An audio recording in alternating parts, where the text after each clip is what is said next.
නමස්කාර වේවා බුදුරුවනට සමදා බුදු හිමි සරණ යමි. නමස්කාර වේවා ධම්මරුවනට සමදා සදකම් සරණ යමි. නමස්කාර වේවා සංඝරුවනට සමදා මහා සංඝ සරණ යමි. නමස්කාර වේවා තුනුරුවනට සමදා තිසරණ සරණ යමි. සාදු සාදු සාදු. ශ්‍රද්ධාවන්ත පින්වතුනි, සංසාරේ නොයෙක් ආත්ම භාවවල ඉපද ඉපිද අපි ආපු ගමනක් මේ තියෙන්නේ. මේ ගමනේදී අපට මිනිස් ලෝකේ උපතක් ලැබුණා. මිනිස් ලෝකේ උපතක් ලැබුණාට අපට සාර්ථක මනුස්ස ජීවිතේ මොකද්ද කියන කරුණ දැනගන්න ක්‍රමයක් තිබුණේ නැහැ. සාර්ථක මිනිස් ජීවිතයක් අත් කරලා දෙන්න අපේ දෙමව්පියෝ අපව ඉස්කෝලේ ඇරියා. අපිට බල කළා ඉගෙන ගනින් කියලා. අපි ඉගෙන ගත්තා. තරුණ වයස වෙනකොට රස්සාවක් හොයන්න අපි පෙළඹුණා. ඊට පස්සේ විවාහ වෙනවා, ගෙවල් දොරවල් හදා ගන්නවා, ජීවත් වෙනවා. මේක තමයි ලෝකේ සාර්ථකයි කියලා පිළිගත්තු එක. ඔය ජීවිතේ ගත කළ කෙනෙක් මලාට පස්සේ අපේ සමාජය කියනවා එයා සාර්ථක ජීවිතයක් ගෙවුවා කියලා. එයා දියුණු වුණා කියනවා. කවුරු හරි කෙනෙක් ඉඩකඩම් දීපල වස්තු උපයාගෙන සිටිනවා නම් අපි යාගෙන කියනවා අන්න දැන් එයාට හරි දියුණුයි. දැන් එයා හරි දියුණුයි කියනවා. එතකොට අපි හැමතිස්සෙම පුද්ගලයෙකුගේ දියුණුව මැන්නේ එයා හම්බ කරන දේවල් වලින්. එයා හම්බ කිරීමේදී කොච්චර ධාර්මිකද කියලා අපි දන්නේ නැහැ. කොයිතරම් සාධාරණද කියලා දන්නේ නැහැ. එයා රැස් කරගෙන දේවල් උජාරුවට ඉන්නවා බලලා අපි කියනවා අන්න දියුණුයි. බුදුරජාණන් වහන්සේ මේ දියුණුව ගැන සැලකුවේ මෙහිමයි. යම් කිසි ආර්ථික සමෘද්ධියක් ඇද්ද? ඒක ඊටා අල්ප දෙයකි. දැන් අපි ඇමරිකාව වගේ රටවල් වලට කියනවා දියුණුයි. බුදුරජාණන් වහන්සේ වදාළ ඒ ඊටා අල්ප දෙයකි. ඒක දියුණුව කියලා පිළිගන්නවා. නමුත් ඒක අල්ප දෙයකි. මහත්ම දියුණුව නම් ප්‍රඥාව දියුණු කර ගැනීමයි. මේ ප්‍රඥාව දියුණු කර ගන්නකොට අපි දියුණු කර ගන්නවා කරුණු තුනක්. අපි දියුණු කර ගන්නවා කය. යමෙක් කයින් ප්‍රාණඝාත කරන්නේ නැත්නම් එයා කය දියුණු කරපු කෙනෙක්.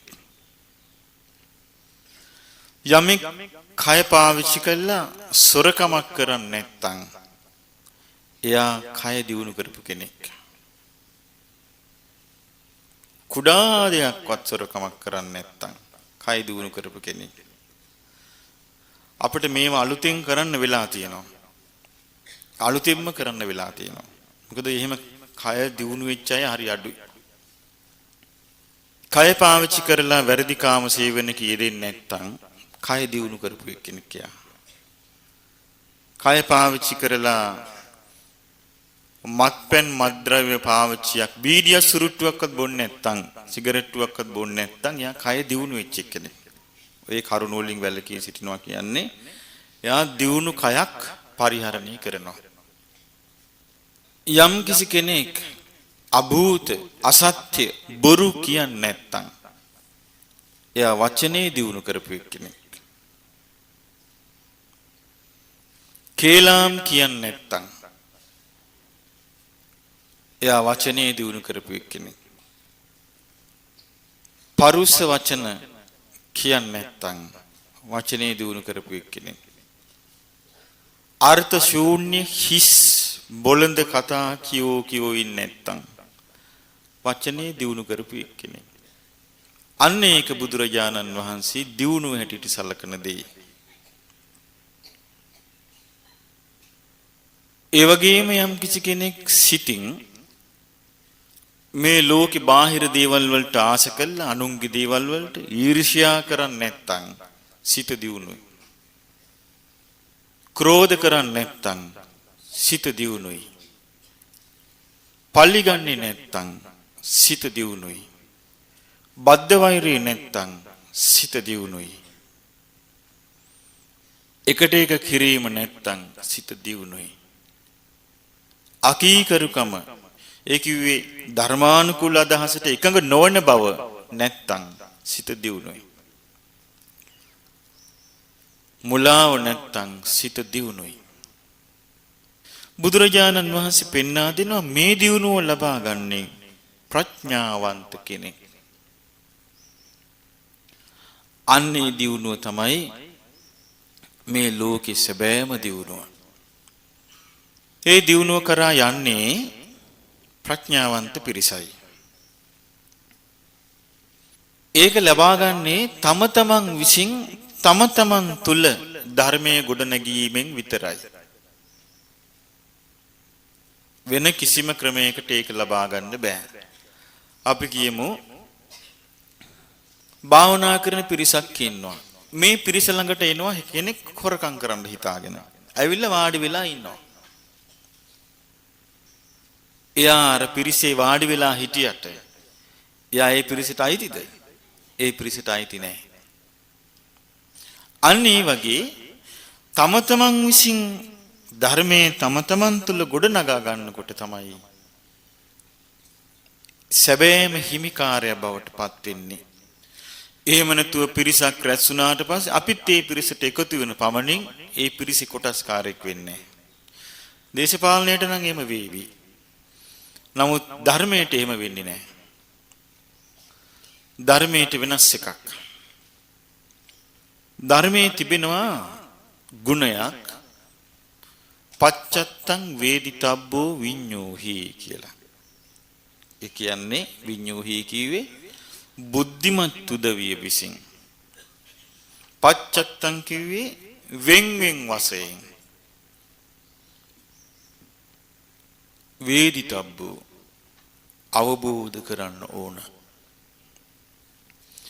මම ඒකට ඔබට තේරුම් ගන්න උපමාවක් කියන්නම්. අපි කියමු මෙතන ඉන්නවා කියලා 5000ක් ඉන්නවා කියමු. ඔන්න දැන් අපිට ලැබිලා තියෙනවා ඉඩම් කෑලි. එක එක්කෙනාට ඉඩම ගානේ ලැබිලා තියෙනවා. හැබැයි ගෙයක් නැහැ. ඉඩම විතරක් තියෙනවා. ඉඩම විතරක් තියෙනවා නම් ගෙයක් නැතුව ස්වාභාවික ආපදා වලට යා මූණ දෙනවද නැද්ද? වැස්සට තෙමෙන්න ඕන. අවුවට වේලෙන්න ඕන. පිනිබාන්න ඕන. මේ හැම දෙයක්ම යාට වෙනවා. ගේ හදාගන්න යා දන්නෙත් නැති එක්කෙනෙක්. හැබැයි ඉඩම් කැල්ල තියෙනවා. එතකොට කරුණාවන්ත කෙනෙක් ඇවිදිලා එයාට කියනවා මෙහෙම. අපි ගේ හදන්න බඩු මුට්ටු ඔක්කොම දෙනවා. ගල් වැලි සිමෙන්ති ඔක්කොම දෙනවා. ගේ හදන්න උවමනා කරන ක්‍රමේ කියා දෙනවා. ගේ හදන හැටි. ගඩොල් මෙන්න මේ අතට තියන්නේ. මෙන්න මෙහෙමයි මේක හරි ගස්සන්නේ. මෙන්න මේ තැන් වල කණු ගහන්නේ. ඔන්න කියලා දෙනවා. ගෙට ප්ලෑන් එකක් දෙනවා. දැන් ඔන්න එක එක්කිනාට හම්බ වෙනවා ඒක. කෙනෙක් ඒ ප්ලෑන් එක ඉගෙන ගන්නවා. එයාට බඩමුට්ටු ටිකත් ඔක්කොම හම්බ වෙනවා ගඩොල් වල ටික. ඒ ඉඩමේ තියාගෙන ඉන්නවා ගේ හදන්නේ නැහැ. ඒතකොට එයා ගේ නොහදා ඉන්න නිසා එයාට අර ස්වාභාවික ආපදා වලට එහෙම නැත්නම් හතුරු කරදර වලට මූණ දෙන එකෙන් එයා වැළකීලා දෙන්නේ නෑ. මන් දන්නවා ගේ හදන හැටි කියා කයිවාරු ගැහුවට එයා ගේ හදාගෙන නෑ. මන්ට ගේයක් හදන්න ඔක්කොම බඩමුට්ටු තියනවා කිව්වට ගේ හදාගෙන නෑ. තව කෙනෙක් ඉන්න පුළුවන්. ඒවා ඔක්කොම හම්බ වෙනවා. එයත් ගයක් හදාගෙන ඉන්නේ කියලා පෙන්වන්න එයාට ඕන කමක් නැහැ බඩමුට්ටු තිබුණාට. එයා අට්ටාලයක් ගහගෙන ඉන්නවා. හැබැයි අට්ටාලේ හයිය නැහැ. ඕන වෙලාවක ඒ අට්ටාලේ හුළඟට ලොකු කරදරයකට කඩාගෙන වැටෙන්න පුළුවන් එකක්. තව කෙනෙක් ඉන්න උත්සාහයෙන් වීරියෙන් ගේ හදා ගන්නවා. තමන්ගේ ගේ ප්‍රමාණය අඳුනාගෙන ඒකට උවමනා කරන විදිහට අත්විවරම් කපාගෙන ගේ හදා ගන්නවා. තව කෙනෙක් ඉන්නවා ගේ හදා ගන්න තියෙන බඩුත් ඔක්කොම දාලා විශාල අත්විවරමක් හදා ගන්නවා. මේ සම්මජ්ජාතිය හදන්න බැරි ගයක්. අපේ මනුස්ස ජීවිතේ අපිට ලැබිච්ච ඉඩම් කට්ටිය වගේ ඉඩම් කැබැල්ල වගේ මනුස්ස ජීවිතේ බුදුරජාණන් වහන්සේගේ ධර්මය අපට ලැබිච්ච ගේ හදන්න ලැබිච්ච ගඩොල් සිමෙන්ති වැලි ආදියයි ඒ ධර්ම මාර්ගයේ සඳහා යන්න තිබෙන විනය ඒ හදන ක්‍රමේ වගේ ධර්ම විනය දෙක තමයි අත්විවරම් දාලා ගේ හදන වැඩපිළිවෙලයි ගේ හදන බඩු මුට්ටුයි වගේ. ඉතින් එක්කෙනෙක් දෙන්නේ කොයි ගේ හදා ගන්නවා. අනිත් අය වැලි සෙමින්ති ගොඩ ගහගෙන ඔහේ ඉන්නව ඉඩම් කෑල්ලේ. මෙහෙම තමයි මට පේන මේ බෞද්ධ ලෝකේ. ඉතින් ඒ නිසා අපි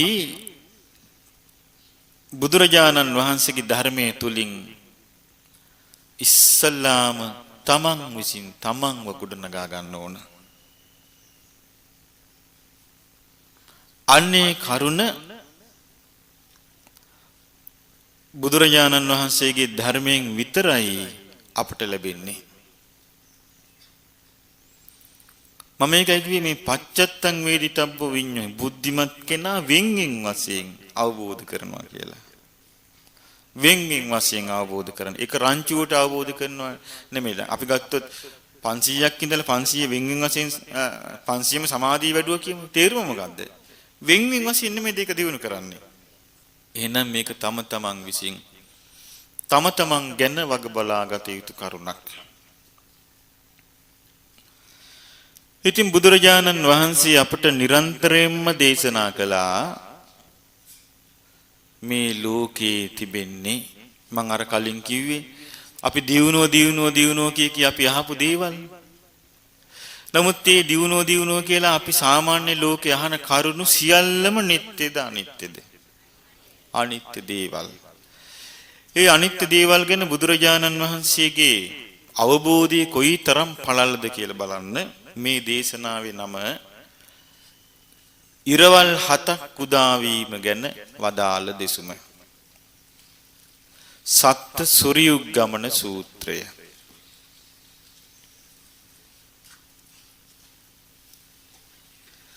මේ දේශනාව බුදුරජාණන් වහන්සේ වදාළේ විශාලා මහනුවර අම්බපාලි වනයේදී.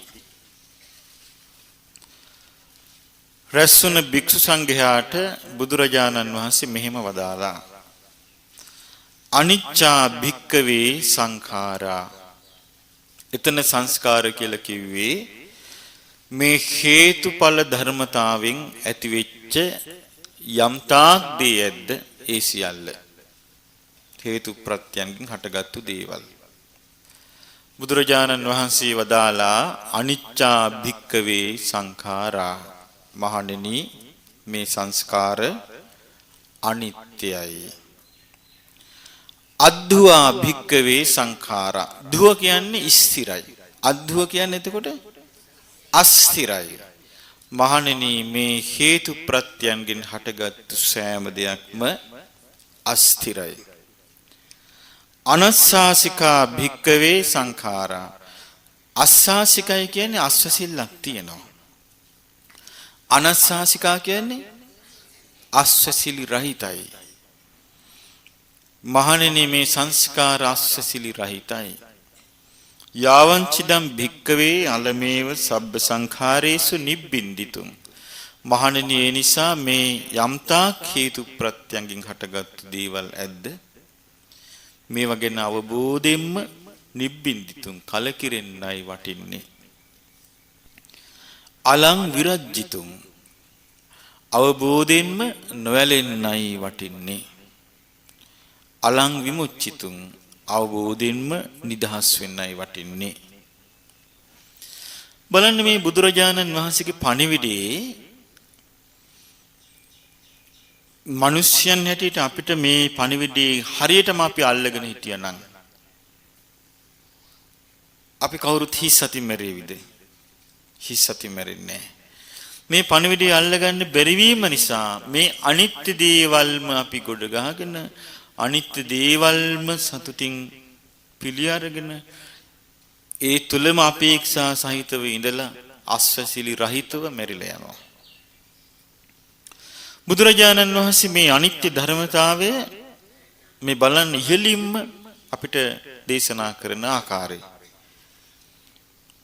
පින්වත් මහණෙනි සිනේරු පර්වත රාජයා යොදුන් 40000ක් උසයි. යොදුන් 40000ක් පළලයි.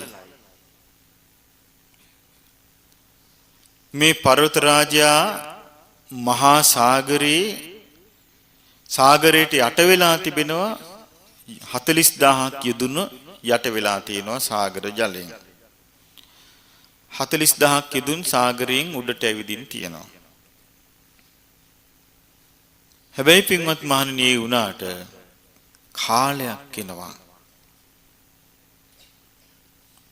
වැස්ස නැති කාලයක් අවුරුදු 100ක් නෙවෙයි අවුරුදු 1000ක් නෙවෙයි අවුරුදු ලක්ෂ ගණනක් වහින්නේ නැති කාලයක් එනවා. අන්නේ කාලෙදී වැස්ස නැතිවීම නිසා මේ ලෝකේ යම්තා ගස් වැල් තෘණ ආදී ඇද්ද ඒ සියල්ලම මැලවිලා මැරිලා සම්පූර්ණයෙන්ම ඒවා මිය යනවා. මහණෙනි ඔය වගේ තමයි සංස්කාර. සියලු සංස්කාර අනිත්‍යයි. ඒ සංස්කාර ඔය විදියමයි මේ සංස්කාර ස්ථිර නැහැ. අස්සසිලි රහිතයි මේ සංස්කාර. ඒ නිසා මහණෙනි මේ ගැන අවබෝධයෙන්ම කලකිරෙන්න වටිනවා. අවබෝධයෙන්ම නොඇලෙන්න වටිනවා. අවබෝධයෙන්ම නිදහස් වෙන්න වටිනවා.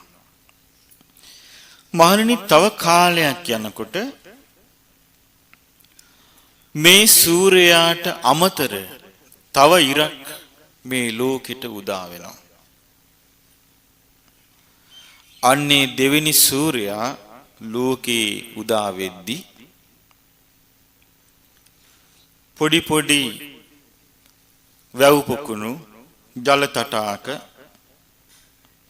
තියෙනවා නම් පුංචි පුංචි ඇලදොලවල් ඒ සෑම දෙයක්ම කිමින් කිමින් හිඳිලා යනවා. ඒ සෑම දෙයක්ම හිඳිලා ගිහිල්ලා වතුර නැති වෙලා යනවා. මහණෙනි ඔන්න ඔය විදිහේ තමයි සංස්කාර අනිත්‍යයි. මේ සංස්කාර ස්ථිර නැහැ. මේ සංස්කාර අස්සසිලි රහිතයි. මහණෙනි ඒ නිසා අවබෝධයෙන්ම මේ සංස්කාර ගැන කලකිරෙන්නයි වටින්නේ. අවබෝධයෙන්ම නොයැලෙන්නයි වටින්නේ. අවබෝධයෙන්ම නිදහස් වෙන්නයි වටින්නේ. මහණෙනි කාලයක් යනකොට මේ සූර්යා දෙදිනාට අමතර තවත් ඉරක් පායනවා. එතකොට ඉරවල් කීයද? 3යි. තුන්වෙනි ඉර පායද්දී මේ ලෝකේ තියෙන මහා ගංගා හිඳීගෙන යන්න පටන් ගන්නවා. ගංගා, යමුනා, අචිරවති, සරභු, මහි ආදී මහා ගංගා සියල්ල හිඳීගෙන යන්න පටන් ගන්නවා. ඊට පස්සේ මහා ගංගා ලෝකේ නැති වෙලා යනවා. පින්වත් මහණෙනි, ඔන්න ඔය විදියයි සංස්කාර අනිත්‍යයි. සංස්කාර අස්තිරයි. සංස්කාර අස්වැසිලි රහිතයි. මේ නිසා පින්වත් මහණෙනි, ඔය සංස්කාර පිළිබඳව අවබෝධයෙන්ම කලකිරෙන්න වටිනවා. අවබෝධයෙන්ම නොයැලෙන්න වටිනවා. අවබෝධයෙන්ම නිදහස් වෙන්නයි වටින්නේ. පින්වත් මහණෙනි, තවත් කාලයක් ගියාම හතරවෙනි සූර්යයා මේ ලෝකේ පායන්න පටන් ගන්නවා. හතරවෙනි සූර්යයා ලෝකයට පායද්දී අර මහා නදී ගලා බසින්න මුල් වෙච්ච මහා විල් තියෙනවා මේ හිම කඳු අතරේ. ඒ විල් සියල්ලම හිඳීගෙන යන්න පටන් ගන්නවා. අනෝතත්ත විල, සීහපපාත විල, රථකාර විල, කන්නමුණ්ඩ විල, කුණාල විල, ඡද්දන්ත විල, මන්දාකිනී විල. මේ සියලු විල් සම්පූර්ණයෙන්ම හිඳිලා යනවා.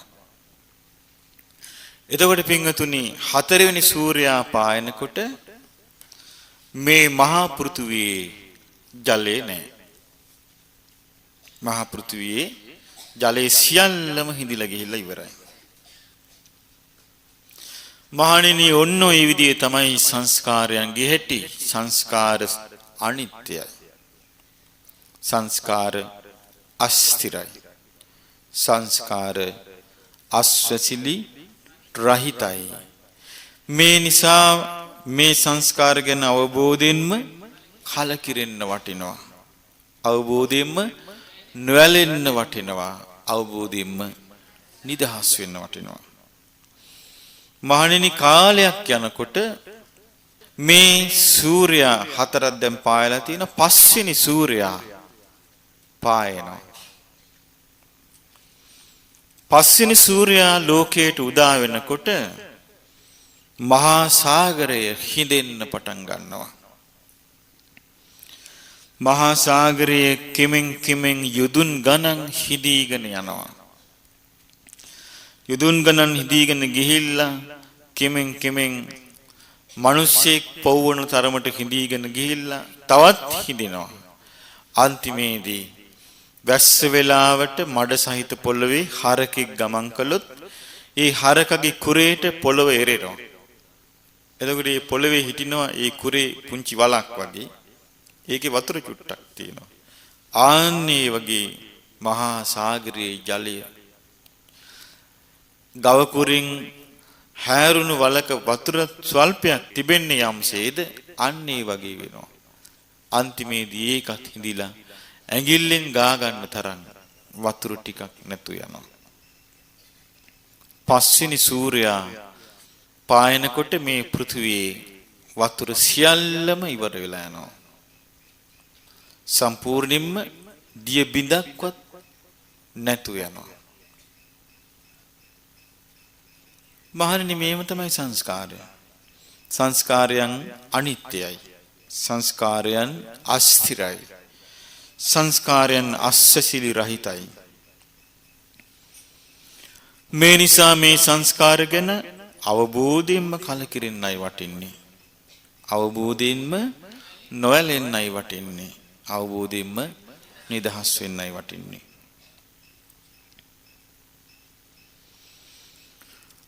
පින්වත් මහණෙනි, තව කාලයක් යනකොට මේ ඉරවල් පහක් පායලා තිබෙද්දී 6 වෙනි ඉර උදා වෙනවා. 6 වෙනි ඉර පායනකොට මේ සිනේරු පර්වත රාජය මහා පෘථුවිය දුන් දමන්න පටන් ගන්නවා. හාත්පසින් දුන් දමන්න පටන් ගන්නවා. යමක් රත් වෙන්න දුන් දමන්නේ යම් ආයුරින්ද ඒ වගේ හාත්පසින් දුන් දමන්න පටන් ගන්නවා මේ මහා පෘථුවිය. මහන්නි, ඔය ආකාරයට සංස්කාර අනිත්‍යයි. සංස්කාර අස්තිරයි. සංස්කාර අස්වැසිලි රහිතයි. මේ සංස්කාර ගැන අවබෝධයෙන්ම කලකිරින්නයි වටින්නේ. අවබෝධයෙන්ම නොයැලෙන්නයි වටින්නේ. අවබෝධයෙන්ම නිදහස් වෙන්නයි වටින්නේ. බලන්න මේ එකක් ගානේ බුදුරජාණන් වහන්සේ මේ අනි සංස්කාර අනිත්‍යයි. මේ සංස්කාර අස්සිරයි. මේ සංස්කාර ආස්වැසිලි රහිතයි. මේවා කෙරෙහි ඇල්ම අවබෝධයෙන්ම කලකිරෙන්නමයි මේවා ගැන වටින්නේ. අවබෝධයෙන්ම නොයැලෙන්නමයි වටින්නේ. අවබෝධයෙන්ම නිදහස් වෙන්නමයි වටින්නේ කියලා එකක් ගානේ කියා දෙනවා. මහණෙනි, මේ සූර්යයා 6 පායලා තියෙද්දි ආයමත් පායනවා 7 වෙනි සූර්යයා. 7 වෙනි ඉර පායනකොට අර දුන් දමදමා තිබුණ මහා පෘථුවිය සිනේරු පර්වත රාජයා ගිනි ගන්න පටන් ගන්නවා. ගිනි ගන්න පටන් ගන්නවා. ගිනි ඇවිලිලා ගිනි ජාලාවලින් වෙලී යනවා. අන්තිමේදී යොදුන් ගණන් උස කූට පර්වත කූට යොදුන් ගණන් උස පර්වත කූට සියල්ල පුපුරලා කෑලි වලට පුපුරලා විනාශ වෙන්න පටන් ගන්නවා. අන්තිමේදී සිනේරු පර්වත රාජයාත් මේ මහා පෘථුවියත් යොදුන් ගණන් කෑලි වලට කඩාගෙන ගිහිල්ලා පුපුරලා සුන්නත් දූලි වෙලා යනවා. නොපෙනී යනවා. අතුරුදහන් වෙනවා. පින්වතුනි, බුදුරජාණන් වහන්සේ මේකේ පැහැදිලිවම පෙන්වා දෙනවා මහා පෘථුවිය එහෙම අතුරුදහන් වෙලා යද්දී එතන හරියට කපුරු පිලිස්සු තැනක් වගේ, ගිතෙල් පිලිස්සු තැනක් වගේ, දැලිත් නෑ අලුත් නෑ. දැලිත් නැති අලුත් නැති තැනක් බවට පත් වෙනවා. ඒ කියන්නේ මේ දූවිල්ලක්වත් ඉතුරු නැතුව සම්පූර්ණයෙන්ම පෘථුවිය අතුරුදහන් වෙනවා.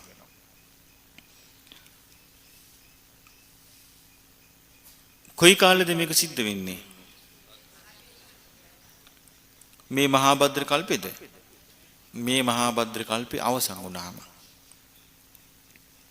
මෛත්‍රී බුදුරජාණන් වහන්සේ පහළ වෙලා මේ භද්‍ර කල්පේ අවසන් වුණාට පස්සේ ඊට පස්සේ මං හිතන්නේ කල්ප ගණනාවක් බුදුරු ලෝකේ නැහැ.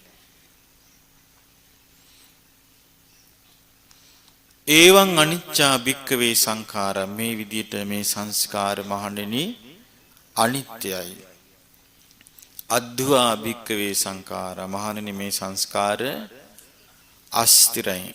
අනස්සාසිකා භික්කවේ සංඛාරා, මේ සංස්කාර අස්වැසිලි රහිතයි. මේ නිසා මේ හේතුඵල ධමයෙන් හටගත්තු දේවල් ගැන අවබෝධයෙන්ම කලකිරින්න වටිනවා. අවබෝධයෙන්ම නොයැලෙන්න වටිනවා. අවබෝධයෙන්ම නිදහස් වෙන්න වටිනවා. ඊළඟට බුදුරජාණන් වහන්සේ හරි අපූර්ව දෙයක් වදාරනවා.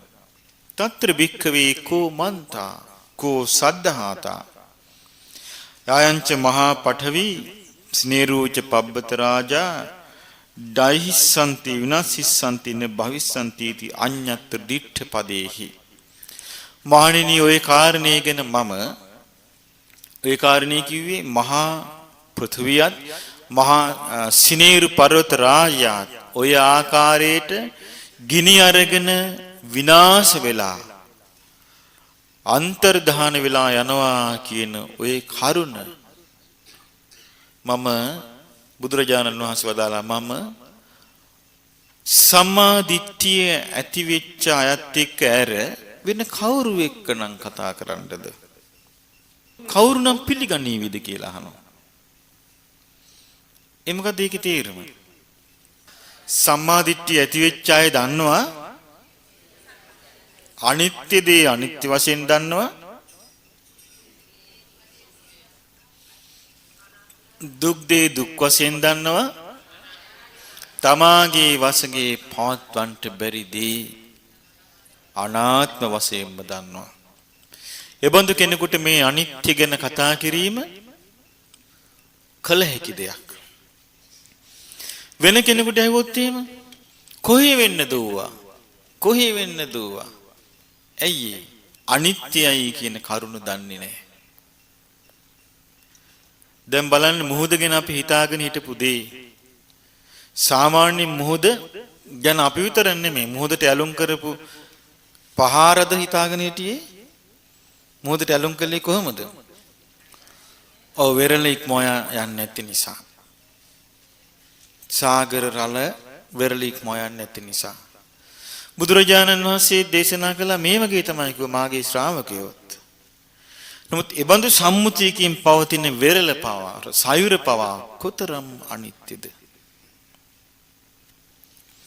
එතකොට බලන්න බුදුරජාණන් වහන්සේ වදාළ කොමන්තා කෝස් කවුරුත් එක්කද මං කතා කරන්නේ? කවුරුත් එක්ක කවුරු නම් මේක අදහා ගනීද කියලා අහනවා. මේ මාර්ගඵල අවබෝධය පිණිස ගමන් කරන අය ඇර. ඇයි ඒකට හේතුව? දැන් ඒකට එතකොට අපිට මෙහෙම පේනවා. බුදුරජාණන් වහන්සේගේ කාලෙත් ඉඳලා තියෙනවා මේ අනිත්‍ය දේ ගැන ඒ කියන්නේ එක එක ආගම් වලට කොටු වෙච්ච මතවාද වලට කොටු වෙච්ච අය හිටියනේ. ඒගොල්ලන්ගේ රාමෝල ඉඳලා කල්පනා කළා. දැන් අපේ රටේ දැන් බුදුරජාණන් වහන්සේගේ ප්‍රඥාව මේ ප්‍රඥාව පිළිගන්නේ නැති අය කොච්චර ඉන්නවද? නමුත් බටහිර සුද්ධෙක් මොකක් හරි කිව්වොත් බුදු කෙනෙක් පහළ වුණා වගේ පිළිගන්නවා.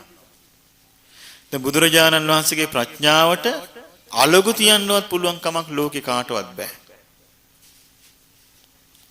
දැන් බලන්න මේ බටහිර පුතඥ මිනිසුන්ගේ මතවාද වලට මේ රටවල වල මිනිස්සු කොච්චර අහු වෙලාද?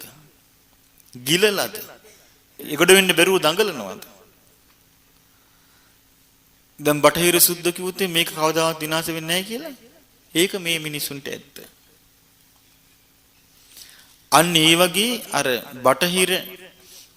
බටහිර ගැති මානසිකත්වයේ විසින් අපිට නැගිටින්න තියෙන සෑම පැත්තක්ම අවුරලා තියෙනවා. ඉතින් ඒ නිසා අපි මේක හොඳට තේරුම් ගන්න ඕන. දැන් විද්‍යාව කියලා ඉස්කෝලේ ඉගෙන ගන්න සම්පූර්ණ බටහිරගත චින්තනයනේ. ඔය බටහිරගත චින්තනය ඉගෙන ගන්නා තාකල් අපිට මේ චින්තනය අවබෝධ කරගන්න බැරුව යනවා. දැන් බලන්න බුදුරජාණන් වහන්සේගේ මේ දේශනාව තව තියෙනවා. මේ බලන්න තව විස්තර වෙන හැටි. ඊළඟට බුදුරජාණන් වහන්සේ තමන් වහන්සේගේ අතීත ජීවිතයේ සිදුවීමක් මෙතනදී එලිදරව් කරනවා. උන්වහන්සේ ඉඳලා තියෙනවා සුනෙත්ත කියලා ශාස්ත්‍රුන් වහන්සේ නමක් වෙලා. ඒ සුනෙත්ත කියන ශාස්ත්‍රුන් වහන්සේ කාමේසු වීතරාගෝ. ඒ කියන්නේ පංචකාමයන්ට නොඇලී හිටිය කෙනෙක්. මේ සුනෙත්ත කියන ශාස්ත්‍රුන් වහන්සේට හිටියා ශ්‍රාවකයන් 100 ගණනාවක්. මේ සුනෙත්ත කියන ශාස්ත්‍රුන් වහන්සේ ශ්‍රාවකීන්ට ඉගැන්නුවා බ්‍රහ්ම ලෝකේ උපත ලබන ආකාරය. එච්චරයි උන්වහන්සේ කාලේ දැනගෙන හිටියේ. බ්‍රහ්ම ලෝකේ උපත ලබන ආකාරය. එන මොකක්ද උගන්ලා තියෙන්නේ? ධ්‍යාන ලබන හැටි, සමාපatti ලබන හැටි උගන්වලා තියෙනවා. ඉතින් ඒ කාලේ සුනෙත්ත කියන ශාස්ත්‍රුන් වහන්සේ බඹලෝ උපත ලබන මාර්ගය ශ්‍රාවකීන්ට පෙන්වා දෙද්දී ඇතම් ශ්‍රාවකයින් ඒ මාර්ගයේ දියුණු කළා බඹලව ඉපදුනා. ඒ මාර්ගයේ පැහැදිලි කරලා දෙද්දී ඇතම් ශ්‍රාවකයන් ඒ මාර්ගයේ දියුණු කරගෙන යද්දී බඹලව උපදින්න බැරි වුණා. නමුත් පරිනිම්මිත වසවත්ති දිව්‍ය ලෝකේ ඉපදුනා. ඇතම් ශ්‍රාවකයන් මේ මාර්ගයේ දියුණු කරගෙන යද්දී නිම්මාන රති දිව්‍ය ලෝකේ ඉපදුනා. ඇතම් ශ්‍රාවකයන් මේ දියුණු කරගෙන යද්දී තුසිත දිව්‍ය ලෝකේ ඉපදුනා. ඇතම් ශ්‍රාවකයන් මේ දියුණු කරගෙන යද්දී යාම දිව්‍ය ලෝකේ ඉපදුනා. ඇතම් ශ්‍රාවකයන් මේ දියුණු කරගෙන යද්දී තාවතිංස දිව්‍ය ලෝකේ ඉපදුනා. ඇතම් ශ්‍රාවකයන් දියුණු කරගෙන යද්දී චාතුම් මහරජික ලෝකේ ඉපදුනා. ඇතම් ශ්‍රාවකයන් දියුණු කරගෙන යද්දී දෙව්ලොව ඉපදුනේ නෑ, මිනිස් ලොව රාජකීය පවුල් වල ඉපදුනා. ඇතම් අය මේ මාර්ගයේ දියුණු කරගෙන යද්දී උගත් මිනිසුන්ගේ පවුල් වල ඉපදුනා. ඇතම් අය ධනවත් ගෘහපතියන්ගේ පවුල් වල ඉපදුනා. දැන් මේ කියන්නේ බුදුරජාණන් වහන්සේ නමක් හැටියට ඉඳලා මේ ලෝකයට දහම් දෙසන කාලෙ නෙවෙයි. මේ කියන්නේ අතීතයේ ඉරිසිවරෙක් වෙලා මේ මාර්ගයේ උගන්වද්දී හිටපු එකක්. එතකොට මේ සුනෙත්ත කියන ශාස්ත්‍රූන් වහන්සේට මෙහෙම හිතුණා. මමයි ශ්‍රාවකයෝ දැන් ඔක්කොම සමානයි. ඒ නිසා මම මීට වඩා ශ්‍රේෂ්ඨත්වයකට පත් වෙන්න ඕන කියලා කල්පනා කරලා පටන් ගත්තා. මම දැන් මෛත්‍රී ධ්‍යාන පුරුදු කරන්න ඕන කියලා මෛත්‍රී ධ්‍යාන වඩන්න පටන් ගත්තා 7 අවුරුද්දක් නොකඩවාම. ඊට පස්සේ තියෙනවා මහණෙනි 7 අවුරුද්දක් නොකඩවාම මෛත්‍රී ධ්‍යාන වැඩිම නිසා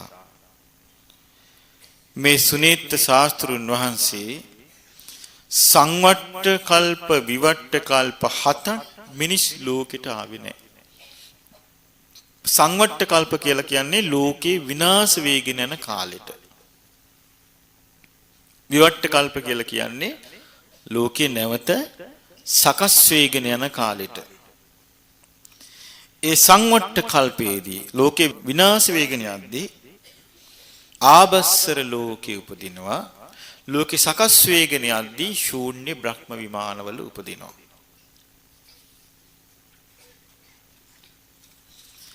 ඊට පස්සේ ඒ සංවට්ටි විවට්ට කල්ප 7 ගෙවුනට පස්සේ මහා බ්‍රහ්මයා වෙලා ඉපදුනා.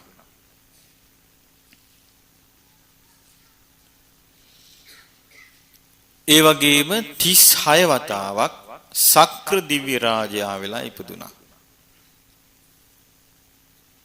බලන්න එතකොට මේ බෝසතාණන් වහන්සේ දැන් අපි ජාතක කතාවල 550 අහගෙන මේ 550ක් උපන්න කියලානේ කවුරුත් හිතාගෙන ඉන්නේ. මේ බලන්න මේ විස්තරේ. ඊළඟට තියෙනවා මහණෙනි ඊට පස්සේ ශාස්ත්‍රුන් වහන්සේ ඒ විපාක වලින්ම නොඑක් සිය ගණන් වාරයක් සක්විති රජුරු වෙලා ඉපදුනා. ඒ කියන්නේ සිය ගණන් වාරයක් ලැබිලා තියෙනවා මොනවද? දෙතිස් මහා පුරුෂ ලක්ෂණ. දෙතිස් මහා පුරුෂ ලක්ෂණ ඇතුව සිය ගණන් වාරයක් ඉපදිලා බුද්ධත්වයේ සාක්ෂාත් කළා නැහැ. එහෙනම් පේනව නේද බුද්ධත්වයේ කොයිතරම් අමාරු කොයිතරම් දුර්ලභ අචින්තනීය සිටිය නොහැකි එකක් කියලා. මේවැනි සූත්‍ර ධර්ම නුවණින් කල්පනා නොකිරීම නිසා වෙන්නේ නැති ඔය සමහර බුදුබව පතන්නේ. පාරමී පුරන්න ඕන කිය. මේ සූත්‍රය බලවම පැහැදිලිව පේනවා. නොඑක් සිය ගණන් වාර සක්විති රජුරුව වෙලා. ඒ කියන්නේ දෙතිස් මහා පුරුෂ ලක්ෂණ නැතුව සිය ගණන් වාර ඉපදිලා.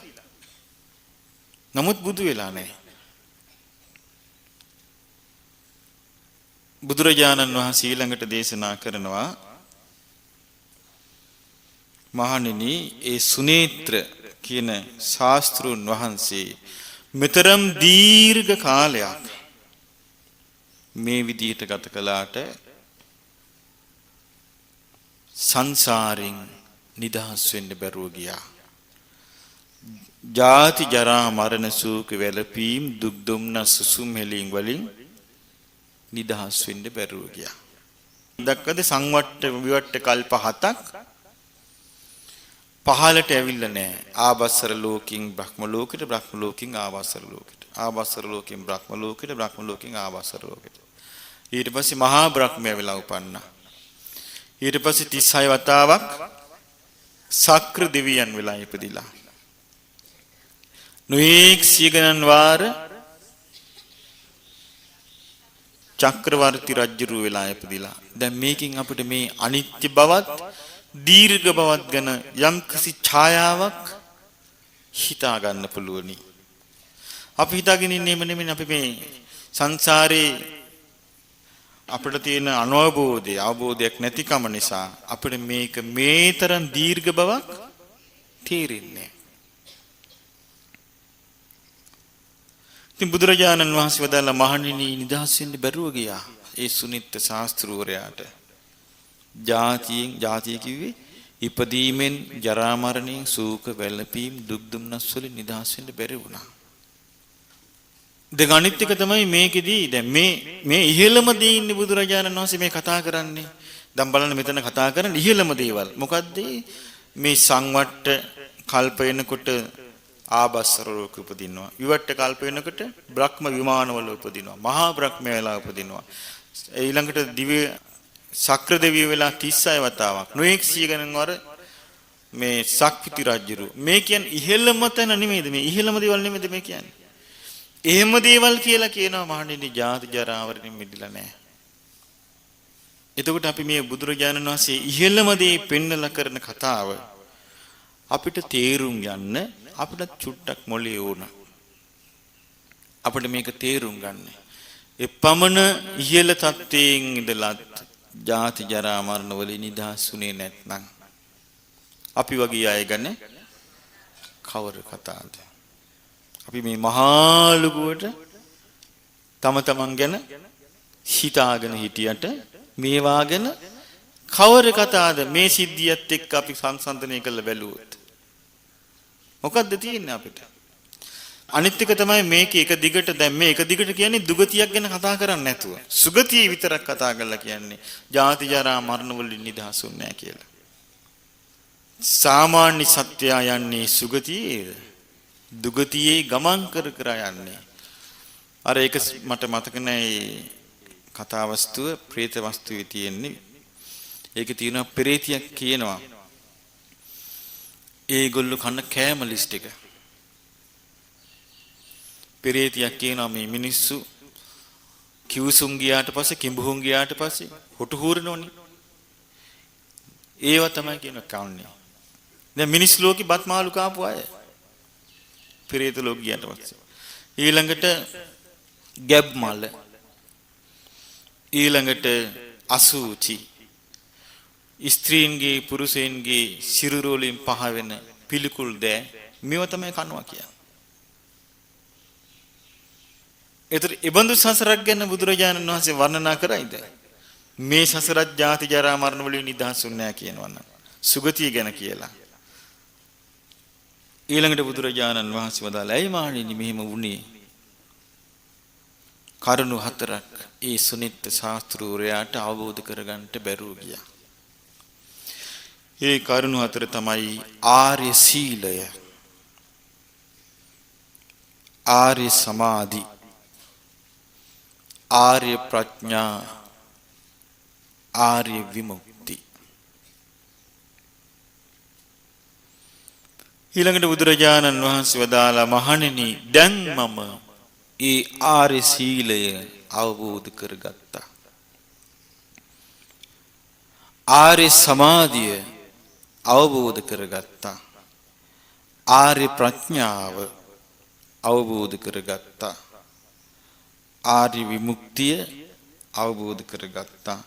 දැන් මට මේ භව තණ්හා සියල්ල නැති වෙලා තියෙන්නේ. භව රැහන් සියල්ල විනාශ වෙලා තියෙන්නේ. ආයෙනම් උපතක් නැහැ." බුදුරජාණන් වහන්සේ දේශනා කළ ගාථාවක් දේශනා කරනවා සීලං සමාධි පඤ්ඤාච විමුක්තිච අනුත්තරා අනුබුද්ධා ඉමේ ධම්මා ගෝතමේන යසස්සිනා. බුදුරජාණන් වහන්සේ වදාළ සීල සමාධි ප්‍රඥා අනුත්තර වූ විමුක්තිය මේවා අවබෝධ කරගත්තා කවුද? කීර්තිමත් ප්‍රඥායති ගෞතම බුදුරජාණන් වහන්සේ. ඉති බුද්ධෝ අභිඤ්ඤාය ධම්මමක්ඛාසි භික්ඛුනං දුක්ඛසන්ත කරෝ සත්තා චක්ඛුමා පරිනිබ්බුතෝති. ඒ බුදුරජාණන් වහන්සේ මේ ආර්ය සීල, ආර්ය සමාධි, ආර්ය ප්‍රඥා, ආර්ය විමුක්ති අවබෝධ කරගෙන භික්ෂූන් වහන්සේලාට මේ ධර්මයේ කියා දුන්නා. මේ දුක් අවසන් කරපු ශාස්ත්‍රුන් වහන්සේ පිරිනිවන් පානවා. බලන්න මේ දේශනාව කොයිතරම් අංග සම්පූර්ණයිද. බුදුරජාණන් වහන්සේගේ ධර්මයේ මෙන්න මේ විදිහට අපිට අංග සම්පූර්ණ දේශනා හැටියට යහන්න ලැබෙන්න ඕන. එතකොට තමයි අපිට බුදුරජාණන් වහන්සේ කවුද? උන්වහන්සේගේ අවබෝධය කුමක්ද? උන්වහන්සේ අපගේ ශාස්ත්‍රුන් වහන්සේ වන්නේ මක් නිසාද? මේ සියල්ල අපට වටහා ගන්න පුළුවන් වෙන්නේ. මේකේ විශේෂත්වය මේකයි. දැන් මේ සූත්‍ර දේශනාව ඇහුවාම ඔබට ඇති වෙන්න ඕනේ ප්‍රශ්නයක්. එකම එක ප්‍රශ්නයක්. වෙන ගොඩක් ප්‍රශ්න ඇති වුණොත් එහෙම පටලවගෙන තියෙන බව පේනවා. දැන් ඔබට මතකයි මේකේ අනිත්‍ය ගැනයි, ඉරවල් 7ක් පෑයීම ගැනයි, මේ පෘථිවියේ සිනේරු පර්වතයේ විනාශ වීම ගැනයි, සුනීත ශාස්ත්‍රුන් වහන්සේගේ ධ්‍යාන සමාපatti ගැනයි, දියුණු කිරීම ගැනයි, සුගතිය උපත ගැනයි මේවන විස්තර වුණේ. මේ ඔක්කොමත් එක්ක මේකේ හරය ඔබට ප්‍රශ්නයක් හැටියට එන්න ඕනේ. මම මේ ප්‍රශ්නේ ඔබ තුල නගන්නම්. මොකක්ද මේ ප්‍රශ්නේ? අපි කවදානම් ආර්ය සීලය ඇති කරගන්නටද? අපි ආර්ය සීලය ආර්ය සමාධිය කවදාද ඇති කරගන්නේ? ආර්ය ප්‍රඥාව කවදාද ඇති කරගන්නේ? ආර්ය විමුක්තිය කවදාද ඇති කරගන්නේ කියන අදහස විතරක් මෙතනින් අහුණා නම් ඔබට මේ සූත්‍රය තේරිලා තියෙනවා. ඒ අදහස ආවෙන්නේ නැතුව වෙන වෙන දේවල් අහුණා නම් තේරිලා නැහැ. මම මේ සූත්‍රයක් කියුවට පස්සේ ඒකේ අර්ථය ගන්න හැටි මේ කිව්වේ ඔබට. ඉතින් ඒ නිසා මේ ආර්ය සීල, ආර්ය සමාධි, ආර්ය ප්‍රඥා, ආර්ය විමුක්ති අවබෝධ කරගන්නා තුරු අපටත් ඉපදීමෙන්, ජරා මරණයෙන්, ශෝක වැළපීම්, දුක් දුම්නස් සුතුම් හිලින් වලින් නිදහස් වෙන්න විදියක් නැහැ. කෙලවරක් නැති සංසාර ගමනේ අපිට යන්න සිද්ධ වෙනවා.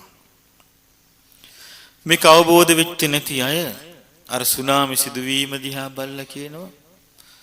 මගෙන් සමහරව විල්ලානවා, ස්වාමීනි අපිට මේ වගේ මිනි ගොඩවල් ගහනවා දකින්න කරපු පව මොකද්ද? හිතේ තියෙන හැමතිස්සෙම සුන්දර දේවල් දෙක සංසාරේ යන්න. වෙයිද එහෙම? එහෙම වෙයි. ඒක තේරුම මොකද්ද? සංසාරය ගැන, සංසාරය කියන්නේ මොකද්ද කියලා අවබෝධයක් නැහැ. අපි කරපු පව මංක පව නෙමෙයි, යෝක තමයි සංසාරේ. ඔය මිනිස් ලෝකෙදී ඔහොම නම් දැන් අපි හිතා ගන්න ඕනේ මොකද්ද? අනිත් ලෝකවල කොහොමද? අර പ്രേත වස්තුව මම දැන් ඉදිරි සිංහලට පරිවර්තනය කරන්න හිතාගෙන ඉන්නවා. ඒ පෙරේතයන් කන කෑම බීම ගැන දැක්කහම මේ උපත කියන එක අන්තයටම පිළිකුල් වෙලා යනවා. මෙවැනි සංසාරිකද අපි මේ දිගින් දිගට යන්නේ කියලා. මෙවැනි ජරාවකද මේ සංසාරේ යන්න තියෙන්නේ කියලා. එච්චර පිළිකුල් වෙනවා.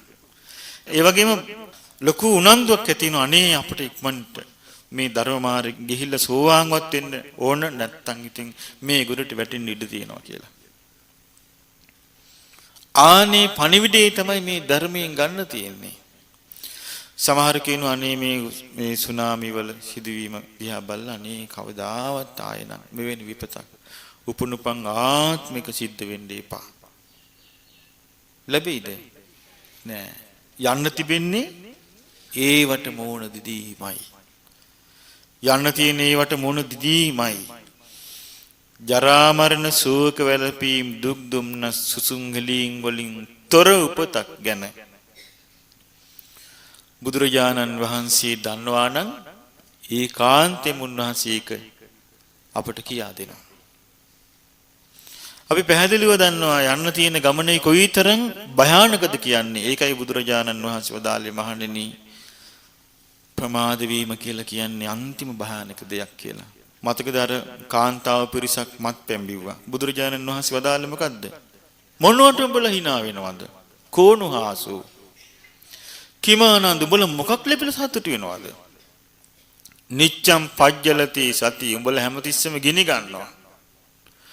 අන්ධකාරේන ඕනක්ද? මුලාව නැමැති කරවලේ වැටිලා ඉන්න පිරිස පදීපන්න ගවෙස්සත. ඇයි ප්‍රඥාව නැමැති පහන හොයන්නේ නැත්තේ? බලන්න මේ පණිවිඩය අපි අල්ල ගන්න ඕන. ඒ පණිවිඩය අල්ලගත්තේ නැත්නම් අපි තුහේ අහපු උහේ යන පිරිසක් වෙලා උහේ යනවා ඉපදී. මේ නිසා යථාර්ථය කියන එක සීල දිනාම අල්ලන්නේ නැහැ. අපි හොඳට මතක තියාගන්න ඕන. සමහරු නම් කියනවා මේ ඔක්කොම නිවන් දකින්නවා කියලා. ඒ වුණාට බුදුරජාණන් වහන්සේ දේශනා කරන්නේ මෙහෙමයි. මහණෙනි මේ ධර්මයේ අල්ලන්නේ නැති, අවබෝධ කරන්නේ නැති පිරිස මහා පොළොව හා සමානයි. නිවන් නොදකින්න පිරිස මහා පොළොව හා සමානයි. නිවන අවබෝධ කරන පිරිස නියපොත්තට පස් චුට්ටක් අරන් වදාලා මෙන්න මේච්චරයි. ඉතින් ඒ නිසා ඒ නිවන කරා යන පිරිස එච්චරයි නෑ. දිගින් දිගටම මේ සංසාර දුක් විඳ විඳ යන්නේ. සමහරව අහනවා දන්නේ නැතුව. ওই විදිහට ධර්ම දේශනා කරන ගිහින් ඔක්කොම නිවන් දැක්කොත්. ඔබිනුත් අසාවි. එතකොට කියන්න මෙහෙමයි කියලා බුද්ධ දේශනාවේ තියෙන්නේ නිවන් නොදකින පිරිස මහ පෘථිවියේ පස් හා සමානයි. නිවන අවබෝධ කරන්නා වූ පිරිස නියපොත්තට ගත්තු පස් වල්පය හා සමානයි. එහෙනම් බලන්න කොයිතරම් දුර්ලභ දෙයක්ද මෙය. ඉතින් අපි ආර්ය සීල, ආර්ය සමාධි, ආර්ය ප්‍රඥා, ආර්ය විමුක්තිය ඇති කරගන්න ඕන. ආර්ය වෙන්නේ මොකද මේක? සම්මා දිට්ඨියෙන් යුක්ත විය යුතුයි. සම්මා දිට්ඨියෙන් යුක්ත වූ සීලය ආර්ය සීලයයි. ආර්ය ශ්‍රාංගික මාර්ගයේ තුල වැඩෙන සීලය ආර්ය සීලයයි. ආර්ය ශ්‍රාංගික මාර්ගයේ තුල වැඩෙන සමාධිය ආර්ය සමාධියයි. ආර්ය ශ්‍රාංගික මාර්ගයේ තුල වැඩෙන ප්‍රඥාව ආර්ය ප්‍රඥාවයි. ආර්ය ශ්‍රාංගික මාර්ගයේ තුල ඇති කරගන්නා වූ අවබෝධය නිසා කාම තණ්හා, භව තණ්හා, විභව තණ්හාවෙන් නිදහස් වීම ආර්ය විමුක්තියයි. මෙන්න මේ කරා යන්න අපට බුදුරජාණන් වහන්සේගේ ධර්මයමයි උපකාර වෙන්නේ. බුදුරජාණන් වහන්සේගේ ධර්මයෙන් තොරව ලෝකේ කිසිම කෙනෙකුට සීලය පනවන්න බෑ. ආර්ය සීලයක්. බුදුරජාණන් වහන්සේගේ ධර්මයෙන් තොරව ආර්ය සමාධියක් පනවන්න බෑ. බුදුරජාණන් වහන්සේගේ ධර්මයෙන් තොරව ආර්ය ප්‍රඥාවක් පනවන්න බෑ. බුදුරජාණන් වහන්සේගේ ධර්මයෙන් තොරව ආර්ය විමුක්තියක් පනවන්න බෑ. එහෙනම් යමෙක් සීලය කුමක්දයි කියලා දැනගන්නට නම් ඒ ධර්ම විනය තුලින්මයි දැනගත යුත්තේ. සමාධිය කුමක්දයි කියා දැනගන්නට නම් ඒ ධර්ම විනය තුලින්මයි දැනගත යුත්තේ. ප්‍රඥාව කුමක්දයි දැනගන්නට නම් ඒ ධර්ම විනය තුලින්මයි දැනගත යුත්තේ. ධර්ම විනයෙන් බැහැර වෙච්ච සීලය අංග සම්පූර්ණ සීලයක් නෙවෙයි. ධර්ම විනය තුලින් බැහැර වෙච්ච සමාධිය අංග සම්පූර්ණ සමාධියකුත් නෙවෙයි. ධර්ම විනයෙන් බැහැර වෙච්ච ප්‍රඥාව අංග සම්පූර්ණ ප්‍රඥාවකුත් නෙමෙයි. මෙම නිසා ධර්ම විනයෙන් බැහැර වෙච්ච තැන විමුක්තියක් නැත. ඒ නිසා බුදුරජාණන් වහන්සේගේ ධර්මයේ තුල දැන් අපි ගත්ත සීලය ගැන සම්පූර්ණ විස්තර කරන්නේ බුද්ධ දේශනාවල. සමාධියත් එහෙමයි. අංග සම්පූර්ණ සමාධිය යනු කුමක්දයි දැනගත යුතු කෙනා ධර්මයේම කිව යුතුයි. ධර්මයේම ඉගෙන ගත යුතුයි. ඒ ධර්මයේ තුල තමයි ප්‍රථම ධානය යනු මෙයයි කියලා විස්තර කරන්නේ. ඒ ධර්මයේ තුල තමයි දෙවන ධානය යනු මෙයයි කියලා විස්තර කරන්නේ. ඒ ධර්මයේ තුල තමයි තුන්වෙනි ධානය යනු මෙයයි කියලා විස්තර කරන්නේ. ඒ ධර්මයේ තුල තමයි හතරවෙනි ධානය යනු මෙයයි කියලා විස්තර කරන්නේ. ඒ නිසා ඒ ධර්මය තුල ඒ සමාධිය විස්තර කරන නිසා සීලය වඩන කෙනා ඒ ධර්මය විනයටම ප්‍රශංසා කරමින් සීලය වඩනවා නම් එයා ධර්ම විනය තුල රැඳී සීලය වඩන කෙනෙක්. සමාධිය වඩන කෙනා ධර්ම විනයටම ප්‍රශංසා කරමින් ගෞරව කරමින් සමාධිය වඩනවා නම් එයා හැබෑ සමාධියක් කරා යන කෙනෙක්. සමාධියක් වඩද්දී ධර්මයේ බැහැර කරනවා නම් ඒ සමාධිය ඇත්ත සමාධියක් වෙන්න බෑ. එතකොට ඒ සමාධිය සැබෑ සමාධියක් නම් ධර්ම විනයට ප්‍රශංසා කර කර යන සමාධියක් විය යුතුයි. ප්‍රඥාව යම් කිසි කෙනෙක් වඩනවා නම් ඒක ධර්ම විනයටම ප්‍රශංසා කර කර වඩන ප්‍රඥාවක් විය යුතුයි. ඒ නිසා බුදුරජාණන් වහන්සේගේ ධර්ම විනයෙන් තොරව ආර්ය සීලයක් නැහැ. බුදුරජාණන් වහන්සේ වදාළ ධර්ම විනයෙන් තොරව ආර්ය සමාධියකුත් නැහැ. බුදුරජාණන් වහන්සේ වදාළ ධර්ම විනයෙන් තොරව ආර්ය ප්‍රඥාවකුත් නැහැ. බුදුරජාණන් වහන්සේ වදාළ ධර්ම විනයෙන් තොරව ආර්ය විමුක්තියකුත් නැහැ. ඒ නිසා බුදුරජාණන් වහන්සේ වදාළ ධර්ම විනය තුල තමයි සම්පූර්ණ විස්තර වෙන්නේ. දැන් මහ රහතන් වහන්සේලා ඒකනේ රහතන් වහන්සේලා සාමාන්‍ය පිරිස් නෙමේ රහතන් වහන්සේලා බුද්ධ දේශනාවල් ඒ කොටස් රහත් පරපුර වලට බාරගත්තා. කටපාඩමින් මේ ධර්මයේ රැගෙන ඉන්න වෙලති. මහාන වෙන අයට කටපාඩම් කෙරෙව්වා. එතකොට මේ ධර්මයේ කටපාඩම් කර කර තමයි බුදුරජාණන් වහන්සේගේ ශාසනය තුල රහතන් වහන්සේලා ළඟ පැවිදි වෙච්ච පිරිස ඒ ධර්ම විනය කටපාඩම් කර කර සීලේ ප්‍රගුණ කළා. ඒ ධර්ම විනය කටපාඩම් කර කර සමාධිය ප්‍රගුණ කළා. ඒ ධර්ම විනය කටපාඩම් කර කර ප්‍රඥාව ප්‍රගුණ කළා. ඒ ධර්ම විනය කටපාඩම් කර කරම තමයි අරහත්ත්වයට පත් වෙන කම්ම දියුණු වුනේ. ඒ නිසායි පිරිසිදු ධර්ම විනය මුඛ පරම්පරාවෙන් දිගින් දිගටම පැමුණුනේ. ඒ නිසා අපිට ඒක ආය අලුතින් පටන් ගන්න වෙලා තියෙනවා. දැනට ලෝකේ නෑ. අලුතින්ම පටන් ගන්න වෙලා තියෙනවා.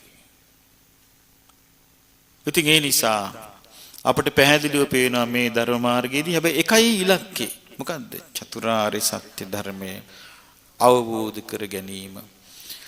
මේ යන ගමනේදී අපි දන්නවා අපිට ඉස්සෙල්ලාම උවමනා කරන්නේ ශ්‍රද්ධාව.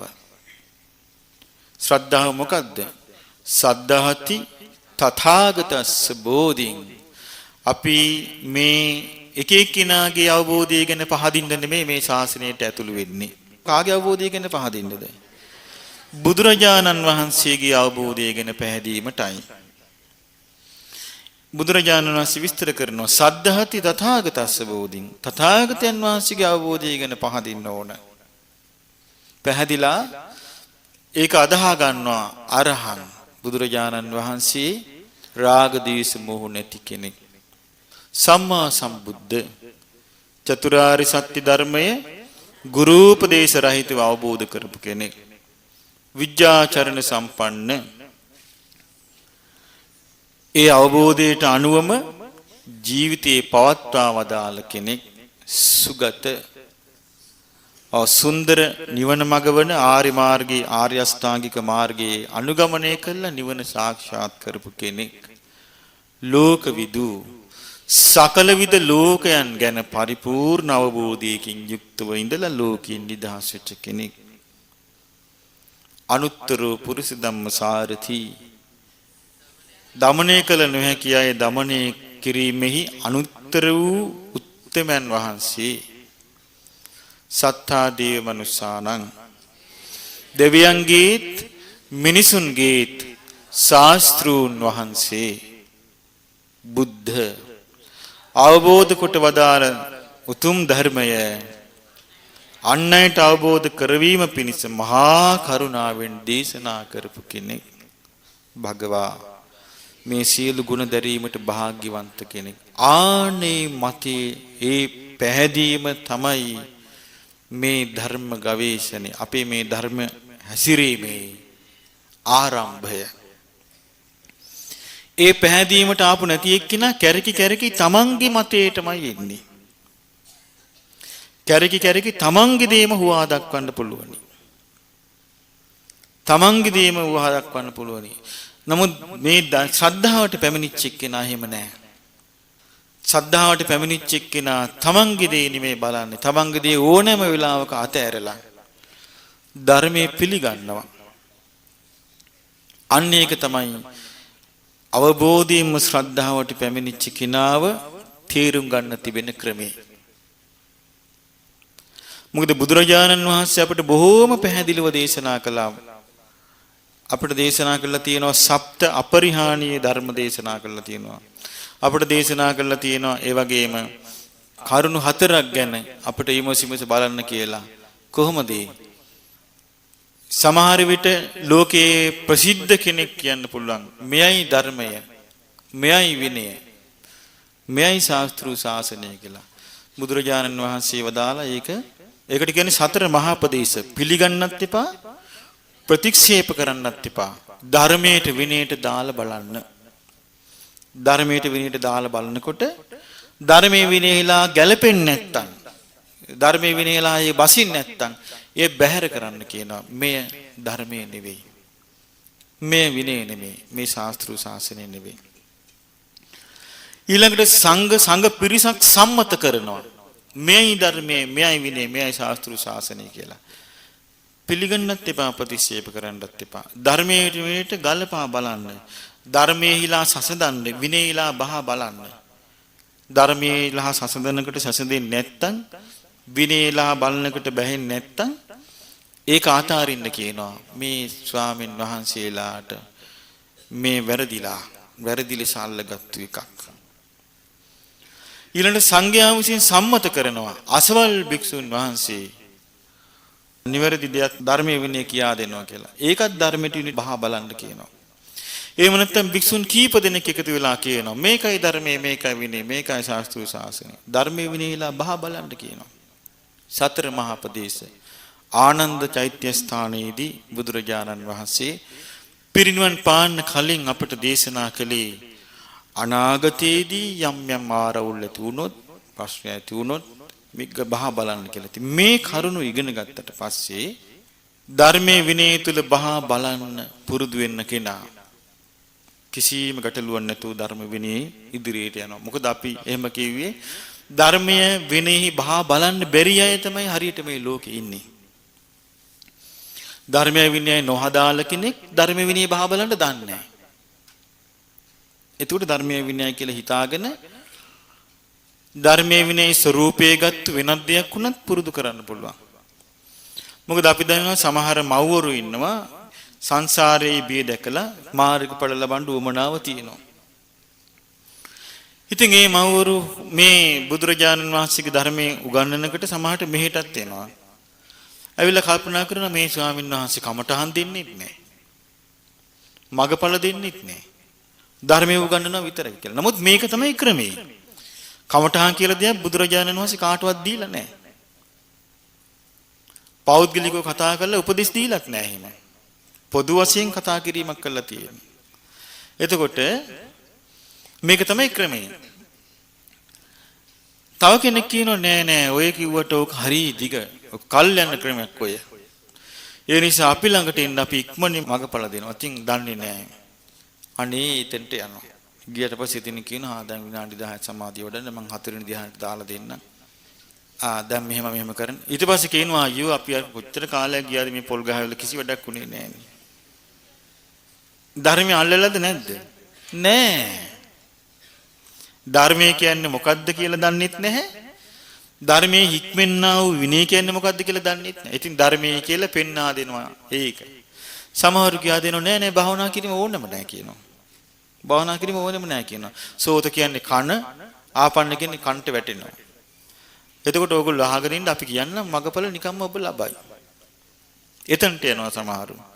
කියලා කල්පනා හරි හරි හරි. මේ සද්ධර්මයේ කියලා කියන්නේ මේ බුදුරජාණන් වහන්සේ වදාළ ධර්ම නෙමෙයි හතක්. ධර්ම හතක්. සයන් අල්තයන්. ඔන්න පටලව ගන්නවා. ඊට පස්සේ ඒක ගිලිනවා. දැන් මේ ඔක්කොම සිද්ධ වෙන්නේ මොකද? තමන් ධර්මය නොදැනීමමයි. තමන් ධර්මය නොහදාරා සිටීමමයි. ඒ නිසාමයි මේ වගේ දේවල් සිද්ධ වෙන්නේ.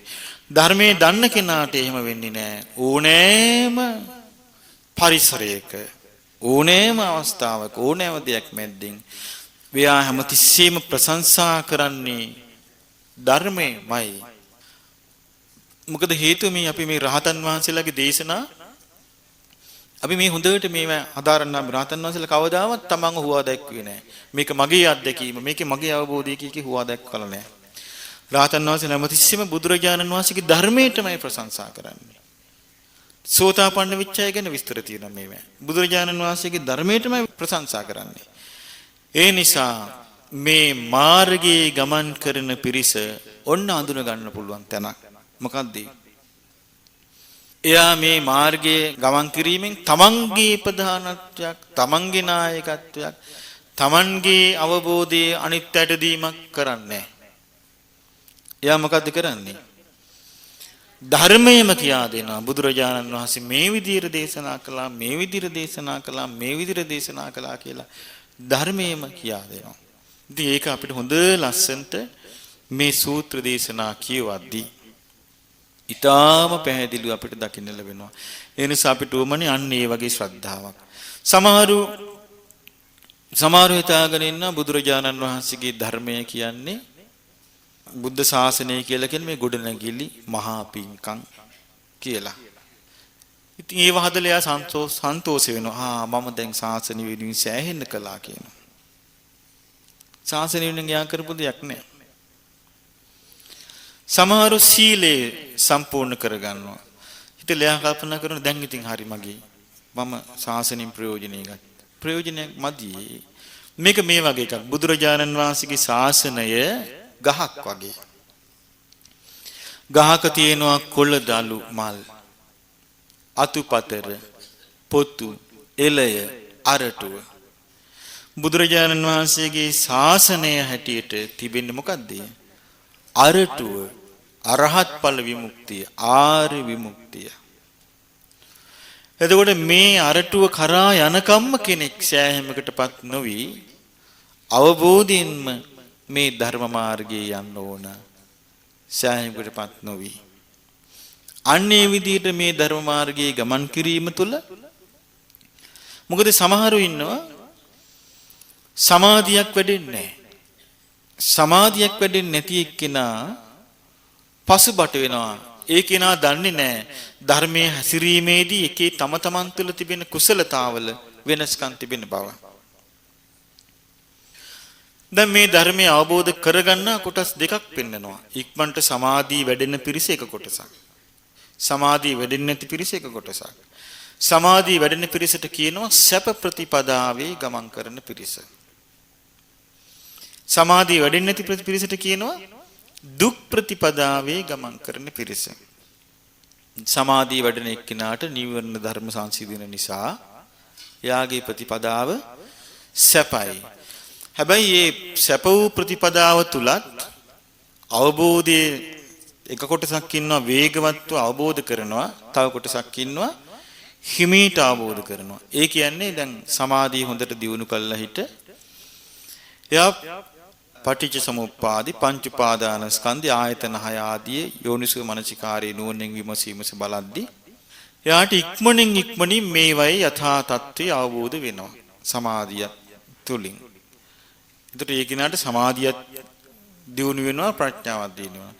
තව කෙනෙක් ඉන්න ඕන සමාධිය හොඳට පිහිටවලා ප්‍රඥාව දියුණු කරනවා. නමුත් විදර්ශනා වඩද්දි එයාට ආයමත් වැඩෙන්නේ සමතෙමයි. විදර්ශනා අවබෝධයට වඩා සමාධියමයි යාට වැඩෙන්නේ. ඒ කියන්නේ අවබෝධය යාට හිමෙන් වෙන්නේ. එතකොට සමාධිය වැඩෙන අය අතර කොටස් දෙකක් ඉන්නවා වේගවත් අවබෝධ කරන සහ හිමීට අවබෝධ කරන. දුක්ඛ ප්‍රතිපදාවෙත් කොටස් දෙකක් ඉන්නවා. ප්‍රතිපදා දුකසේ වේගවත් අවබෝධ කරන, ප්‍රතිපදා දුකසේ හිමිහිට අවබෝධ කරන. දුක්ඛ ප්‍රතිපදාව තියෙන අය කරුණු පහක් පුරුදු කරන්න ඕන කියනවා. සමාධිය ඇතුුන්නේ නැහැ කියලා. ඒ ගැන දුක් දුම්නස් ඇති කරගත්තොත් සතිපට්ඨානෙ වඩන්න බෑ. දෝමනස්ස කියලා කියන්නේ බැහැර කළ යුතු එකක්. සතිමා විනෙය්‍ය අභිජ්ජා දෝමනස්සං. සිහියෙන් ඇලීමයි ගැටීමයි දුරු කරන්න ඕන. සමහරු ඉතින් සමාධියක් වඩින්නේ නැහැ කියලා පසුතැවි භාවනාව වඩනවා. වැඩින්නේ නැහැ. එයා මොකද කරන්න ඕනේ? බුදුරජාණන් වහන්සේ වදාලා. එයා බලන්න ඕනේ කයේ ඇත්ත. කයේ ඇත්ත බලනවා කියන්නේ මොකද්ද? අසුබේ. එයා නිතර නිතර කයේ ඇත්ත බලන්න ඕනේ. ඊළඟට එයා මොකද කරන්න ඕනේ? ආහාරේ ඇත්ත බලන්න ඕනේ. කන බොනදී අන්තිමට මොකද වෙන්නේ කියලා. ඊළඟට යා මරණ සති වඩන්න ඕනේ. මරණ සති වඩන්න ඕනේ. මරණ සතිය වැඩිමින් තමයි යා ආයේ ධර්මයට එන්නේ. කැරකි අප්‍රමාදී වෙන්නේ මරණ සතිය වැඩිමින්. මොකද හේතුව තමන්ගේ ජීවිතයේ බුදුරජාණන් වහන්සේ වදාළේ කොහොමද? මරණය පිළිබඳ උන්වහන්සේ වදාළේ අජ්ජේව කිච්ඡං ආතප්පං කෝජඤ්ඤා මරණං සුවේ. හිත මරේ විදයි කවුද දන්නේ? අදම මේ නිවන් මගේ හැසිරෙන්න. මේ මරණ සතිය සිහි කිරීම හරීම ප්‍රයෝජනයි. මරණ සතිය සිහි කරේ නැත්නම් එයා මදයට පැමිණෙනවා. මත් වීමට පැමිණෙනවා. එයා ಜಾති මදයෙන් මත් වෙන්න පුළුවනි. ඒ වගේම ධන මදයෙන් මත් වෙන්න පුළුවනි. ආරෝග්‍ය මදයෙන් මත් වෙන්න පුළුවනි. මේ වගේ නොඑක් මදවලින් මත් වෙනවා මරණ සතිය නොවඩන කෙනා. මරණ සතිය වැඩිමෙන් තමයි මත් නොවි සුළු කාලයයි මට ජීවත් වෙන්න තිබෙන්නේ. මේ සුළු කාලේ මම සීලේ සම්පූර්ණ කරන කෙනෙක්ද කියලා තමන්ගෙන් අහනවා. මම මේ සුළු කාලය තුල සමාධිය කරා යන කෙනෙක්ද තමන්ගෙන් අහනවා යා. මම මේ කාලය තුල මේ ධර්මයේ පිණිස කැප වුණු කෙනෙක්ද තමන්ගෙන් අහනවා. නැවත යා තමන් අමතනවා සුළු කාලය ඔබට තියෙන්නේ. මරණ සතිය වඩන කෙනා එහෙමයි කරන්නේ. ඊළඟට හටගත්තු සෑම දෙයක්ම අනිත්‍යයි කියලා එයා නුවණින් විමසනවා. හටගත්තු සෑම දෙයක්ම අනිත්‍යයි කියලා නුවණින් විමසනවා. ඒ නුවණින් විමසන එක්කිනා මේ අනිත්‍ය ලෝකයේ තුල ඊටාම ධාර්මිකව සීල සම්පන්නව ජීවත් වෙනවා. අනිත්‍ය ලෝකෙට බැඳෙන්නේ නැති වෙන්න සිත පවත්වනවා. මම මේ කිවි සමාධිය ලබා ගන්න දුෂ්කර එක්කිනාගේ පිළිවෙත. සබ්බ ලෝකේ අනබිරත සංඥා. මේ ලෝකේ උපදින්න යා කැමති නෑ. යාට උපදිනවා කියන එකට අප්පිරියයි. ආය උපතක් කරා යනවා කිව්වහම සියලු ලෝකේ නොයල්ම නිකන් ඇති වෙන්නේ ඒකට. ඒකට පෙරේත ලෝකේ ගැන, නිරේ ගැන, තිරිසන් අපාය ගැන, ලෝකේ සත්‍යයන් දුක් විඳින ආකාරය ගැන එයාට යම්කිසි දැනුම් තේරුම්කමක් ඕන. එතකොට තමයි ආකම ඇති වෙන්නේ. නැත්තම් හිත පිහිටනවා. කවුරු හරි ලස්සන එක්කෙනෙක් දැක්කනේ මේ වගේ ලස්සන වුණා නම් මාත් මිහිරි හඬක් තියෙන එක්කෙනෙක් කන්නේ මේ જાති මිහිරි හඬක් ලබන ආත්මෙට ලැබෙනවා නම් හොඳ උගත් මේ වගේ උගත්කම මට ලැබෙනවා නම් මේ වගේ ප්‍රසිද්ධිය ලැබෙනවා කියලා අපි මුලා වෙලාම හිතන්න පුරුදු වෙලා ඉන්න පිරිසක් මේ සත්වයන් කියන්නේ. ඒ නිසා ඒ මුලාවෙන් අත්මිදිලා දකින්න නම් මේ ලෝකේ ඔය කියපු ආකාරයට කයෙහි ඇත්ත, ආහාරයේ ඇත්ත, මරණය මේ සෑම දෙයක්ම සිහි කරන්න ඕන. එතකොට තමයි යා කෙමෙන් ධර්මයට පැමිණෙනවා. මෙයාගේ හිත තැම්පත් වෙන වෙලාවක් එනවා. ඒ වෙලාව අපට කියන්න බෑ. කෙනෙකුට සමාධියක් වැඩෙන්නේ නැහැ කියලා. ලෝකේ කාටවත් කියන්න බෑ ඔබට සමාධියක් වැඩෙන්නේ නැහැ කියලා. කිසි කෙනෙකුට කියන්න බෑ. මොකද හේතුව සමාධියක් මොහොතක සමාධියක් නොවැඩි අවුරුදු 25ක් සමාධිය වැඩෙන්නේ නැති බුදුරජාණන් වහන්සේගේ ශ්‍රාවකෙක් 25 වෙනි අවුරුද්දේ සීල සමාධි ප්‍රඥා සම්පූර්ණ කරගෙන රහතන් වහන්සේලා වෙච්ච හැටි තේර තේරී ගාථාවල අපූර්වට සටහන් වෙලා තියෙනවා. ඒ නිසා කෙනෙකුගේ ජීවිතයක වර්ධනය වන සමාධිය ප්‍රඥාවාදිය පැවසිය හැක්කේ බුදුරජාණන් වහන්සේ නමකට පමණයි. ලෝකෙ වෙන කිසි කෙනෙකුට කියන්න බෑ ඒක. සාරිපුත්ත මහරහතන් වහන්සේටවත් ඒක ප්‍රකාශ කරන්න බැරි එකක්. එක්තරා අවස්ථාවක තියෙනවා මේ සාරිපුත්ත මහරහතන් වහන්සේ ලකුණ්ඨ බද්දී ස්වාමින් වහන්සේට අඬ ගහලා සීල සමාධි ප්‍රඥා උපදෙස් දෙනවා. දැන් ලකුණ්ඨ බද්දී ස්වාමින් වහන්සේ අරහත්ත්වයටපත් වෙලා තිබෙද්දිත් උපදෙස් දෙනවා. අරහත් වීම පිණිස. බුදුරජාණන් වහන්සේට ඒකෙදී බුදුරජාණන් වහන්සේ ගාථාවක් දේශනා කරන හික්මිච්ච එක්කිනා දැන් මේ ආයා හික්මොන්න දෙයක් නැහැ. මේ හික්මිලා ඉන්නේ කියලා. ඉතින් ඒ කරුණෙන් අපිට පැහැදිලිව පේන්නේ මොකද්ද? නමුත් සාරිපුත්ත මහරහතන් වහන්සේ කවුද? සයේතාපි භික්කවේ ජනිත්ති යදිදං සාරිපුත්තු. සාරිපුත්තයන් වහන්සේ සෝතාපට්ටි ඵලයේ විනේති. සෝවාන් වෙන්න මේ සත්‍යංග සෝවාන් ඵලයේ හික්මවන මහා ප්‍රඥාවෙන් අග්‍රේසර වූ සාරිපුත්ත මහරහතන් වහන්සේටත් ඉන්ද්‍රිය පරියත්ත ඥානය නැහැ. ඒක තියෙන්නේ කාටද? බුදුරජාණන් වහන්සේට පමණයි. ඒ නිසා අපි හැමතිස්සෙම බුදුරජාණන් වහන්සේටමයි ගෞරව කරන්න ඕන. බුදුරජාණන් වහන්සේ වදාළ ධර්මයටමයි ගෞරව කරන්න ඕන. බුදුරජාණන් වහන්සේගේ ශ්‍රාවක සංඝ රත්නයටමයි ගෞරව කරන්න ඕනේ. බුදුරජාණන් වහන්සේ වදාළ ශික්ෂාවටමයි ගෞරව කරන්න ඕනේ. බුදුරජාණන් වහන්සේ වදාළ සමාධියටමයි ගෞරව කරන්න ඕනේ. ආන්න එතකොට තමයි නියම මාර්ගේ පෑදෙන්නේ. ඉතින් ඒ නිසා ඉබඳු ආකාරයේ අවබෝධයක්, ඉබඳු ආකාරයේ දැනීමක්, ඉබඳු ආකාරයේ ඥානයක් අපි වහවහ ඇති කරගන්න ඕන. තමන්ගේ යහපත සලකනු කැමති කෙනා. මිනිස් ලෝකේ හිටපු අය දන්නවනේ මේ කරදර වලට වැටෙලා නැති වෙන හැටි. අපේ රටේ මේ සිදුවෙච්ච සුනාමි කේද වාචකයත් එක්ක අපිට බොහෝ දේවල් හිතන්න ඉතුරු වෙලා තියෙනවා. හැබැයි ඒවා හිතන්න පුළුවන් කෙනාට විතරයි. අනිත් අයට ඒක තේරෙන්නේ නැහැ. මේකෙන් අපි විශේෂයෙන්ම අවබෝධ කරගත යුත්තේ මේ මනුස්ස ජීවිතය කොයිතරම් කෙටිද, කොයිතරම් ඉක්මනින් නැති වෙලා යනවද.